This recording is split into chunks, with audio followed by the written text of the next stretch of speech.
Things change, but Deer Park Natural Spring Water is a constant you can count on, bringing you the essence of home for 150 years and counting. Sourced from carefully selected springs, Deer Park Natural Spring Water has naturally occurring electrolytes for a crisp, refreshing taste. Find Deer Park Natural Spring Water at your favorite local retailer today. After 150 years, there's only one thing left to say.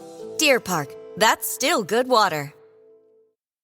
With Lucky Land Slots, you can get lucky just about anywhere. Dearly beloved, we are gathered here today to... Has anyone seen the bride and groom? Sorry, we're here. We were getting lucky in the limo and we lost track of time. No, Lucky Land Casino, with cash prizes that add up quicker than a guest registry. In that case, I pronounce you lucky. Play for free at LuckyLandSlots.com. Daily bonuses are waiting. No purchase necessary. Void where prohibited by law. 18 plus. Terms and conditions apply. See website for details. The early mid-70s, Gwen Verdon, who was married to Bob Fosse, said, turn this into a musical and make me Roxy Hart, please. Okay. And so he was like, okay. But it's the typical woman married to someone as incredible as she is to say, this is the perfect role for me. It's the perfect show for you. Let's join forces and put the show on. And I think that's fantastic. Welcome to the Theatre Thoughts Podcast. My name's Justin, or you can call me Stin. If you're a first-time listener, it's great to have you, and if you're returning to us, welcome back. On today's podcast, Chicago, the musical. What is its enduring quality, and how has it become the longest-running American musical? I sit down with my friend, director Amy Copeland of So Popera Productions to discuss the history of Chicago, the musical, from its inception right up to soap opera's restaging of their previous sold-out season. We'll go deep into Chicago's roots, including the famous movie version, and also delve into the soap opera production company itself. Don't forget you can easily find all of our content on your social media account by searching the hashtag TTPodcast. So get those thoughts, jazz hands, and bowler hats ready because it's time for another episode of the Theatre Thoughts Podcast. Welcome to the podcast. We have Amy Copeland sitting with us today. Very famous Amy Copeland of So Popera Productions. Welcome to the podcast. Thank you for the intro. Thank you for having me, Jasmine. Didn't realise I was the famous Amy Copeland. That's horrible. It's part of your whole title. I've seen it on your plaques, like the very famous Amy Copeland. And that's where I do my applause effect. I get the applause effect coming in. Actually, I do think I have an applause effect on here. It's a new thing. Hang on, let me see. Oh, so no. I can do it again. I can do it all over again and go, oh, welcome to the podcast, the very famous Amy Copeland. Good grief.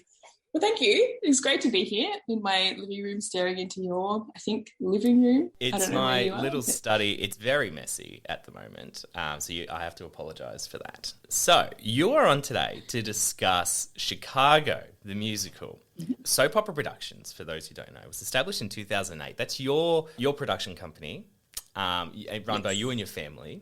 So we're going to just have a bit of a chat about Chicago. So let's go all the way back to the beginning of Chicago. So it started as what was known as a musical vaudeville, directed by Bob Fosse, the very famous Bob Fosse, in 1975 on Broadway. Now, the production that you're putting on, or you're reviving, is actually of the revival of Chicago, not the original. Is that correct? Correct, yeah. The original Chicago was very cabaret-esque. Obviously Fosse is so famous for his style of dancing, and he both did cabaret and Chicago, and they have very similar veins where you immediately think bowler hats and white gloves. And recently there was a revival of Chicago on Broadway, which kind of reinvented it, kept the Fosse style, but made it a little bit more stripped back and sexy, and took away the musical comedy kind of side of it. But We've kept some of those elements from the original. We've kept some elements from the revival. We've put in some elements from the movie. It's kind of everything and anything that we like. But I think Chicago is one of those shows that it's constantly adapting and changing as well. And as long as you've got that root of that Fosse movement in there, I think you can't go wrong. Bob Fosse, for those who don't know, the way I would describe his movements is that very sexy cabaret style, moving very slow, got a lot of shapes and architectures with the bodies, and then obviously chucking jazz hands at the end. Yeah, pretty much. He really focuses on isolating random parts of his body, and he's so famous for this technique. And I think he kind of started it so he could champion it, and no one could tell him he was wrong. Because the dance world is just one of those terrifying worlds where everyone competes with each other, and if you're not the best, you're not the best. So he just spearheaded his own style of dancing where he was the best, and anything you've learned about dancing ever, you have to forget it to be able to do a Fosse style. And you have to sit with your hips in a weird sort of jarred motion, and you have to isolate just your torso and move it, or your wrists stay limp. And it's so strange, but it's so beautiful to watch as well. When it's done right, it looks so spectacular. I think it really fits well with Chicago, because when it first premiered on Broadway, you had Cheetah Rivera as Velma Kelly, Gwen Verdon as Roxy Hart, and then Jerry Orbach as Billy Flynn. Now, I didn't realise, I knew Jerry Orbach before I knew Jerry Orbach, because I watched Law and Order heaps, and I was like, this guy does all this, I'm going to search these bodies and get my coffee and go solve these murders. And then I saw him on Broadway and like a production, I was like, excuse me, who's this? And I didn't realise Jerry Orbach's this amazing performer. He's like the leading man of Broadway back in the day. Now, something I didn't know as well was that it's Broadway's longest running American musical. Yeah, take that, Cats. It totally knocked Cats out of the water, I think in 2014, which for some people is probably horrific, but for some other people it's like, thank God. I went through a phase, I'm not going to lie, I went through a huge phase of Cats. I was in school. You were young. I was young, I didn't know. We all play around. Didn't know any better. Yeah, so Chicago knocked it off its pedestal as the longest American musical, which is fantastic because there's Phantom of the Opera and Les Miserables and all of those ones that kind of give it a run for its money. But I think my favourite fact about Chicago as a show is that it's all based on truth. So in the 20s, I think 1926, there was a reporter who worked for a local newspaper, Maureen Dallas Watkins, who's credited on the front of the script. And she went and interviewed a bunch of women at the jail to find out, why they were there, and found it as a really interesting story. And the guy who owned a newspaper was like, this is a waste of time. We don't want to hear about women. Don't do that. Don't focus on them. Focus on something else. And she was like, well, nah, this is really interesting. So she started writing down all their stories and interviewing them. And she ended up writing a play about Chicago. And then it was this play that didn't really do anything. And in the early mid-70s, Gwen Verdon, who was married to Bob Fosse, said, turn this into a musical and make me Roxy Hart, please. Okay. And so he was like, okay. But it's the typical woman married to someone as incredible as she is to say, this is the perfect role for me. It's the perfect show for you. Let's join forces and put the show on. And I think that's fantastic. Well, for those who aren't familiar with Chicago, I'll just go into a quick recount of it. So it's set in 1920 Chicago. And as you said, it's based on those real-life murders and those real-life trials, which is fascinating. So it follows Roxy Hart. So she's a wannabe sort of vaudevillian star. Yes. Murders her lover and is arrested.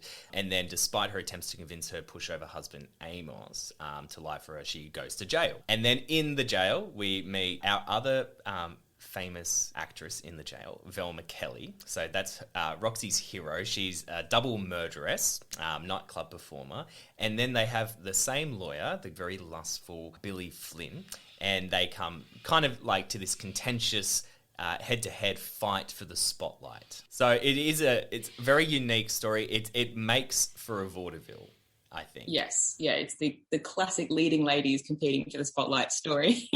And it's funny, when it first started, it was very Brechtian in its style, which is one of my favourite styles of theatre. So Brechtian theatre by Bertolt Brecht, and if I go way back to my HSC drama, where I use this word over and over again, uses the... I'm thrown way back into 2004 and 5 here. I know, just...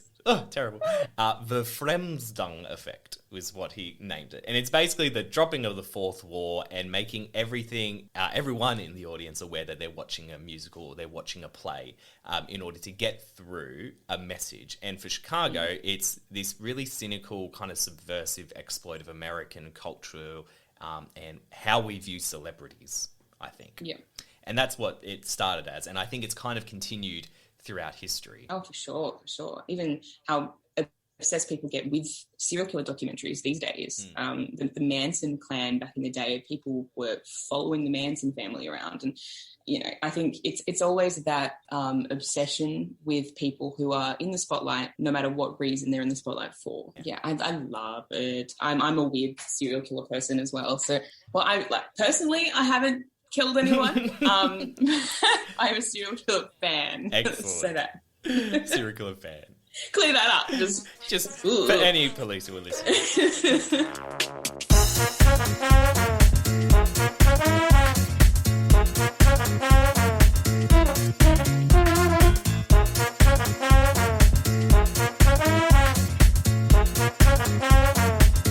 So continuing the journey of Chicago, it then came to Australia after the West End. It came to Australia in 1981 to the Sydney Opera House, where we had the incomparable Nancy Hayes as Roxy Hart. Love her so much. Yep. She's such a sweetie. Then Geraldine Turner as Velma Kelly, Terence Donovan as Billy Flynn. And this was a new production, not like a replica of the original Broadway one, but not quite the revival either. So obviously I wasn't alive then, so I didn't get to see it. But neither. No. But it would have been interesting to see Nancy Hayes as Roxy Hart. She would have been phenomenal. It would have been. I think I would have watched Play School a whole lot differently. Yeah. Then obviously the most famous version of Chicago would be the film, which is one of my favorite films. It is so well done, and I think it's one of those, it really brings in the Brechtian style to the film. I love the film. Yeah, I think I was in high school when the film came out, and that was my first introduction to Chicago as well. Right. And I'm obsessed with Catherine Zeta-Jones and Renee Zellweger. I think they are stunning. But the story, straight away, I love jazz music. I think jazz is one of the best styles of music ever. And the dancing, and it was sort of in my getting into musical theatre phase as well, and I just became obsessed with the musical. I think I saw the movie probably 3 or 4 times at the cinema with my friend, to the point where we'd quiz each other and like sing little parts of it and be like, where's this part? Like, can you tell me which scene this is in? And it was like almost the backing music and under dialogue that we'd start singing to each other. It's like weird obsession. And I kind of took the film as gospel and didn't realise just how different it was to the stage show. So when I first saw the stage show, I think it was 2008 or 9 at the Lyric Theatre with Caroline O'Connor and Gina Riley from Kath and Kim as Matron Mama Morton, who was just amazing.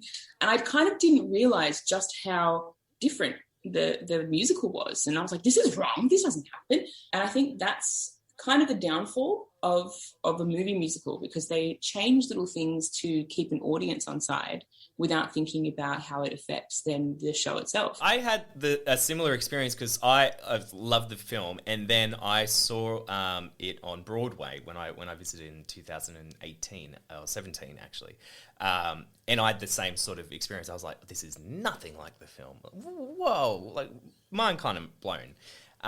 But I think it is important to have those aspects, those Brechtian styles, the vaudevillian styles in there, because it makes it different, and that's why we go to theatre. We love theatre, it has that live experience. Yeah, it makes you forget about the real world for a moment, even when you are watching a show about the real world at one point in time.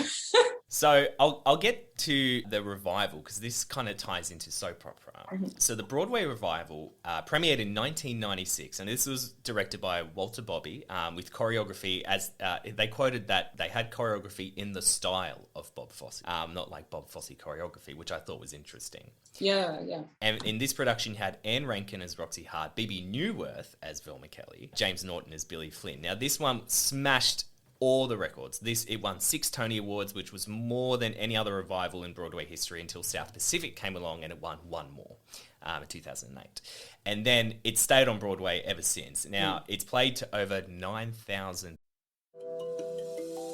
Things change, but Deer Park Natural Spring Water is a constant you can count on, bringing you the essence of home for 150 years and counting. Sourced from carefully selected springs, Deer Park Natural Spring Water has naturally occurring electrolytes for a crisp, refreshing taste. Find Deer Park Natural Spring Water at your favorite local retailer today. After 150 years, there's only one thing left to say. Deer Park, that's still good water. Hello, it is Ryan, and we could all use an extra bright spot in our day, couldn't we? Just to make up for things like sitting in traffic, doing the dishes, counting your steps, all the mundane stuff. That is why I'm such a big fan of Chumba Casino. Chumba Casino has all your favorite social casino-style games that you can play for free anytime, anywhere with daily bonuses. That should brighten your day a little. Actually, a lot. So sign up now at ChumbaCasino.com. That's ChumbaCasino.com. No purchase necessary. VGW Group. Void where prohibited by law. See terms and conditions. 18+. Performances. I don't know what date exactly I got that figure from, but that in itself is incredible. It's insane. Over the years, they've gotten names in to play each of the roles. So yes, they have. When I was the first time I ever went to New York, I'm not the kind of theatre person that spends my whole time in Broadway shows. When I'm in New York, I'm a big sightseer, and I only saw one show, but it was in Chicago. But while I was there, it was Mel B that was on as Roxy. And I was like, I don't want to see a Spice Girl playing Roxy. That's the weirdest thing ever. And then it's been Ashley Simpson, and there's just been some really weird choices. Yeah, real kind of star vehicle. It's obviously a big ticket seller idea to get people in. So actually on that, other people that have been in the show, people like Patrick Swayze was in it. Yes. Brooke Shields, Todrick Hall, like you said, Ashley Simpson, Sofia Vergara has been in it as well. I can't even imagine her in that show anymore. She can't ever drop her own accent. I'd just go just to see that. And there they go. Marketing's got me. Yeah. And then currently James Monroe Iglehart, I always forget how to pronounce his name. Currently playing Billy Flynn on Broadway. He was obviously the genie in Aladdin. Yes. Won the Tony. He's such a charismatic performer. So I could see him as Billy. Yeah. I'd love to hear what octave he kind of sends some of those songs into. Whereas he's got such a deep, resonating voice, doesn't he? Yeah. So that ties me into the Chicago revival, your revival, sorry. Yes. You first staged it at the Illawarra Performing Arts Centre in 2017 and you sold out. Congratulations. Well done. Thank you. It was sort of... it was our first attempt at doing a second show of the year. So up until then, we'd only ever done one big musical in the January season, and then the rest of the year we'd spend going, and then recasting and redoing it from there. And so this was the first time we just closed Beauty and the Beast. We auditioned Chicago the week after Beauty and the Beast in February, and then we put Chicago on in May. So it was our first run the gauntlet, let's see if we can get this thing together in time, attempt at this show. And as soon as we started, even the audition process, we knew that we would find something incredible in it. A good friend of mine who I actually met just by auditioning for producers for us was John Michael Maris, Nee Burden. He has performed professionally in the Fosse style. So straight away, we had somebody who is so deeply rooted in Fosse that he's able to pass on the knowledge to everybody else. So he joined forces with Tegan Huntsdale, who in her own right is one of the most incredible dancers and choreographers that you ever see. And so both of them joined together. Just immediately the dancing level was just through the roof, which for me as a dance fan and cannot dance for the life of me, gets very excited about. And it was, we went throughout the day and these two incredible women came into the room, which is Allegra Wilson, nuts, and Anastasia Fineri, who both auditioned for Velma and Roxy. And the second they started singing, you couldn't write anything. You couldn't do anything but watch them. And I think it's that magnetism for each of those characters that they need to just have in them. And the second they started performing, I was just like, I'm done. I'm just done. These two are perfect. And it's been so nice to get them both back for the revival as well. But we ended up with such a strong ensemble of people from all the way from Velma and Roxy through to Billy, Mama, Amos, Mary Sunshine, and then all the way through to the ensemble as well. There's no weak link in the show, and I think that's what makes a great show, is when everyone pulls their own weight and everyone is bringing something to the team that someone else can't, and it just keeps this beautiful balance of artistry and technique and just pure talent. I think that was the first time we kind of really hit it on the head.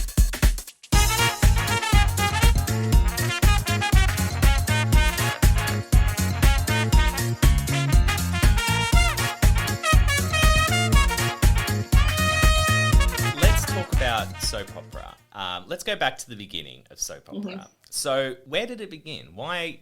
Well, Where did it begin is my question, and why did you want to start your own production company? Peter, my brother, Peter Copeland, who musical directs our shows, he's one of the original founding members, along with Danny Condon, who has starred in some of our shows, who's written his own shows, now has moved to Melbourne and is, Melbourne's Tim Minchin at the moment on Facebook, and one of their university friends, Mikhail Monk. So the three of them were studying similar degrees at uni, saw a massive hole, especially in the uni kind of scene, for a production company to allow people to come and just put on showcases or show their work or write a musical and try it out. So they said, well, let's start this thing. We'll give it a hilarious name like So Popera, because it's a funny pun, and it's kind of, they have a definition that it's a fusion of like classical and modern styles. And so they kind of started that. Danny had written his own show, A Grave Affair, which was staged 2008. And he said, look, I need someone to direct it because I'm on stage with it. It's my show, but I play the music and I can't see what's happening. So you've just done this degree. Do you want to direct the show? And I was like, yeah, I'd love to. I'd love to give it a go. And we put that show on at the old Gordon Theatre, the Bruce Gordon Theatre at the ICAT in 2008, which was so much fun. It's the craziest show ever. I'd love to get my hands on a copy of it just to rewatch it. And then the following year decided to do The Last 5 Years, which is the two-person, beautiful, beautiful Jason Robert Brown show, which was kind of my first attempt at doing a licensed show, not one that I could say to the person who wrote it, hey, this doesn't make sense, or did you realise that the person that you've got making up this person's the brother of this person?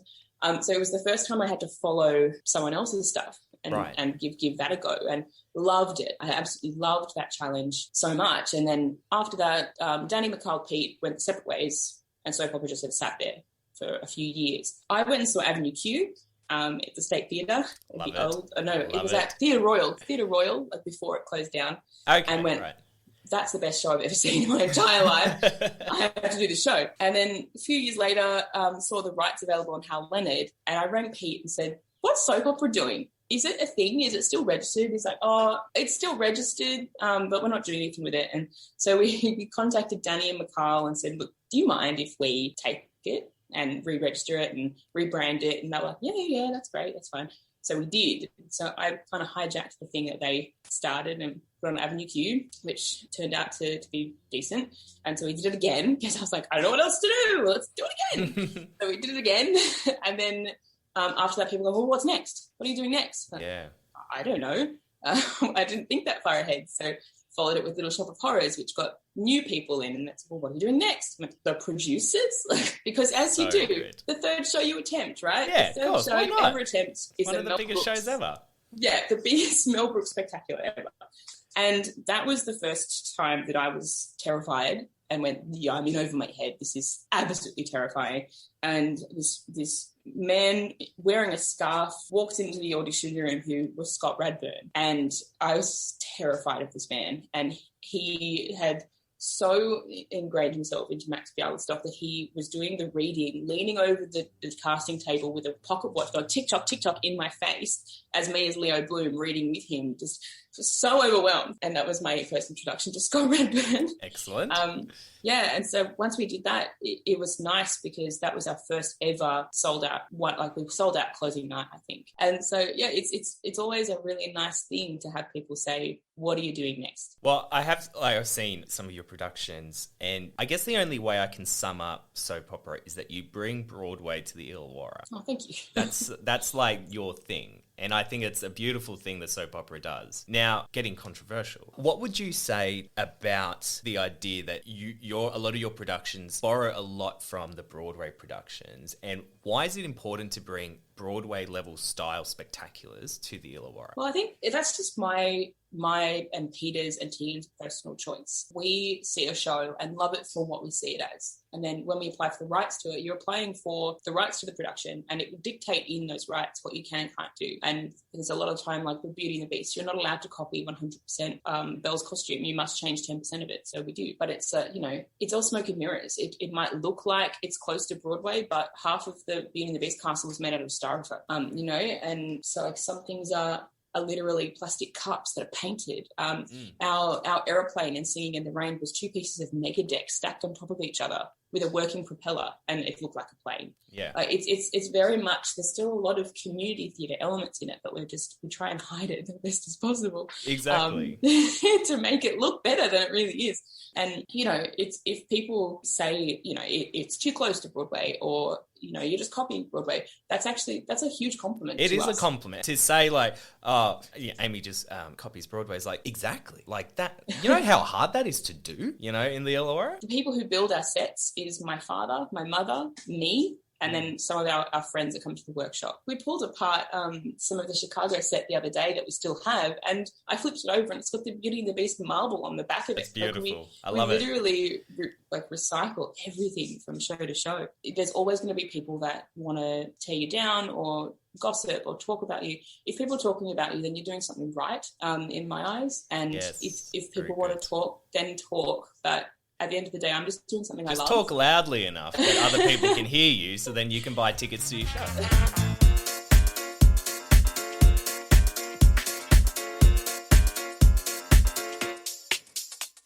Let's talk about bringing Chicago back. So why did you want to bring this one back? This has been one of the shows that the cast will always just, because we run all of our shows through casting crew groups on Facebook, like everyone does. Easiest way to communicate. And every year we'd get memories that the show's on, and the cast would start poking me and being like, hello, let's do it again. Woo, let's ring out. Kind of joking. And every year on April Fool's Day, I'd post and be like, guess what? We're doing the show again. No, we're not. Oh, do you? It's such a tease. And as we love doing what we do.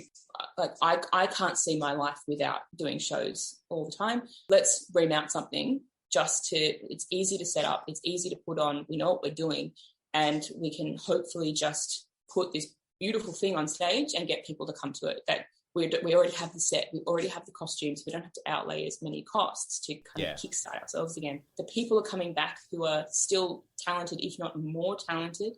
The music, everyone loves big band, swing, Chicago jazz. Everyone loves that. And I feel like the cast deserve it after the amount of years of me tricking them. And I think when we actually said, look, here we go, it's going to happen. And luckily, we've only had to replace 3 people in the entire show. So good. Yeah, and it's two male dancers who we've got Zach Gladwell, who was in our ensemble with Grease, and Max Everett, who is a dance affinity student, and they are just bringing all the bendy, like really flexible stuff to the to the team.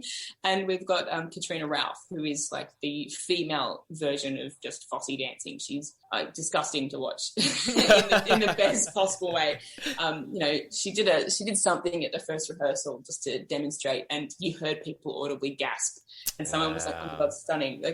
And to watch her is a treat. So to have her in the show has elevated the whole thing even more. Cast are just next level. People like Anne-Marie Fanning is just back belting her lungs out, going, you know what? I own this song, so I'm going to change it up and sing like some different trills, and belted her heart out on Sunday. And I just love Anne-Marie. Just a little shout out to Anne-Marie Fanning. She's a gem of a human being. I love her so gorgeous. much. Yeah, the nicest human being in the world, the most humble person, and so talented. You can just see people are happy to be doing it again, not only doing the show again, but performing and doing theatre. And I think it's the perfect show to bring us back from COVID, because it's like, here's theatre, enjoy, in the best possible way. So where can we book tickets? You can book tickets either through the Marigold website or ipac.org.au. Just search for Chicago. Or you can head to any of the So Popera Productions socials. We've only got Facebook and Instagram because I don't know how to use Twitter. No one cares about Twitter. So go to either of those socials and you'll see a bit.ly link on there for tickets. So we're on from March 29 to April 3. There's 8 shows only. We do open on a Tuesday just to spice things up a little bit. But 8 shows only, and please don't miss it. It's going to be a sight for the senses, that's for sure. Well, thank you so much, Amy, for jumping on the podcast. It's been a real treat having you and having your perspective on theatre. No worries. I hope I didn't dribble on too much. It's all right, we'll cut it in post. Great, I love that. Please do. It'll be like, hi, this is Amy, and buy tickets. The end. A massive thank you to Amy Copeland for joining us on today's podcast. You can find all things Soap Opera on Instagram by searching SoapOpera_production. Talk Productions or on their website sopoperaproductions.com.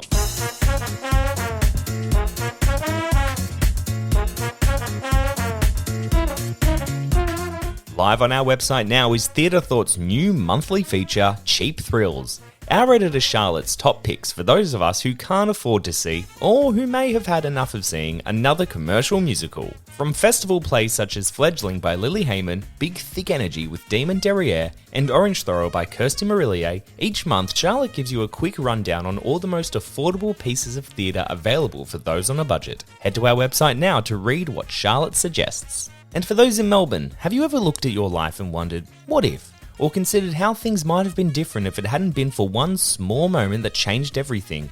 Theatrical's new musical, If Then, asked just this. Playing this March 4th to the 12th at Chapel Off Chapel. Tickets and information via our website.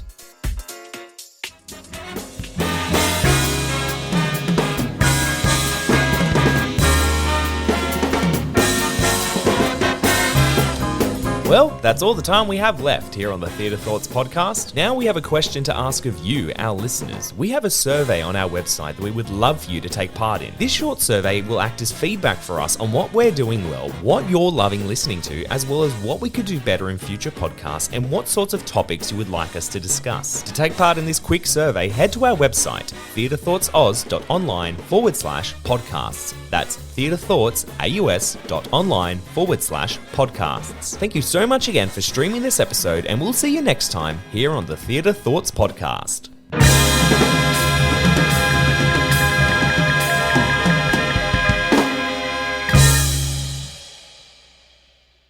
Have you ever wondered how your favorite performer actually feels? Well, here's your chance. Welcome to The Quiet Part Out Loud with me, Bobby Steggert, Broadway actor and now a therapist to a whole host of Broadway creatives. Part interview, part therapy, this is not your typical podcast. We'll go right to the heart of things with some of your favorite artists, what they still struggle with, what lessons they've learned, what they haven't figured out yet. There's enormous power in saying the quiet part out loud. Are you listening? Hello, it is Ryan, and I was on a flight the other day playing one of my favorite social spin slot games on ChumbaCasino.com. I looked over at the person sitting next to me, and you know what they were doing? They were also playing Chumba Casino. Coincidence? I think not. Everybody's loving having fun with it. Chumba Casino is home to hundreds of casino-style games that you can play for free anytime, anywhere, even at 30,000 feet. So sign up now at ChumbaCasino.com to claim your free welcome bonus. That's ChumbaCasino.com and live the Chumba life. No purchase necessary. VGW. Void where prohibited by law. See terms and conditions. 18+.